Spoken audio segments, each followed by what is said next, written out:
Absolument.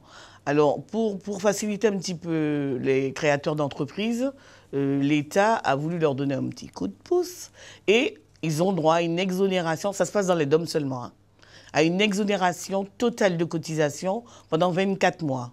Sauf que pour le commerçant, la contribution à la formation professionnelle n'est pas exonérée.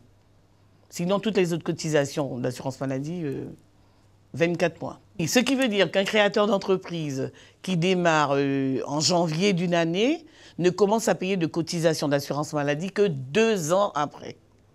Pour les cotisations, il faut savoir que dans les DOM, les cotisations sont calculées sur l'année N-2, on l'a déjà dit. Seulement, quand on calcule les cotisations, c'est calculé sur les bénéfices nets déclarés, et tant qu'on n'a pas dépassé le plafond de la sécurité sociale, la base de calcul est divisée par 2. C'est-à-dire que, on prend un exemple, hein, pour que ce soit parlant, le plafond de la sécurité sociale, cette année, il est à 34 308 €. Tant qu'on n'a pas dépassé ce montant-là, quand on va calculer les cotisations, ça sera sur la moitié de 34 308. Voilà. Toujours pour les DOM.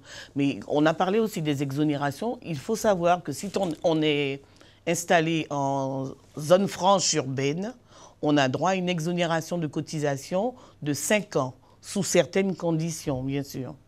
Et après les 5 ans, on a toujours l'exonération, mais de façon dégressive. Et les conditions, c'est surtout d'être à jour des cotisations antérieures.